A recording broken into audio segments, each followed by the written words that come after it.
હિતેશ આહિર નામ છે, ગીર સોમનાથથી આવેલા છે, સૌરાષ્ટ્ર સાઈડ.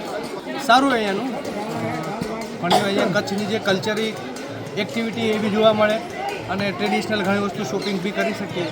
ફેમિલી સાથે આવીએ યા ફ્રેન્ડ સર્કલ સાથે આવીએ તો એક શું મેમોરિયલ એવી વસ્તુ ઘણી એવી છે જે જૂના રાજા મહારાજાની તો આવવું જોઈએ, જોવાલાયક છે.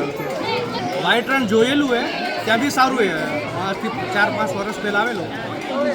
એના કરતાં આજની ડેટમાં જોઈએ તો ઘણું ત્યાં ઇમ્પ્રુવમેન્ટ, ઘણું ડેવલપ ઘણું થયેલું હોય તો જવું જોઈએ. બધા લોકો જે અહીંયા ટૂર આવે, કચ્છ સાઈડ આવે તો આઈના મહેલ, પ્રાગ મહેલ, વ્હાઇટ રન બધી જગ્યાએ જવું જોઈએ. સારું લાગ્યું. અમે ફેમિલી સાથે આવેલા 5-6 લોકો આવેલા, એક 10 દિવસનો પ્લાનિંગ કરીને આવેલા. મીન્સ કે 10 દિવસ બી અહીંયા કચ્છમાં ફરે તો બી લાગે કે હજી ઘણી વસ્તુ, ઘણી જગ્યા એવી છે કે ફરવા જાવ જોઈએ. મારું નામ કલ્પેશભાઈ છે અને હું રાજકોટથી આવું છું ને અમે 2 દિવસ થયા છે કચ્છમાં.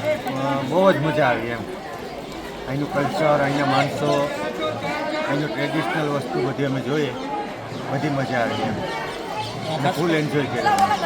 રાજમહેલ તો બધી જૂની વસ્તુ છે, અહીંયા એ બધી જોવાની મજા આવે છે અને બહુ મૂર્તિ અને જૂના પહેલાંના રાજા બધાના વિડીયો અને ફોટો જોયો અમે અહીંયા. બહુ મજા આવે અને જૂનું ઘણું જાણવા મળે એમ.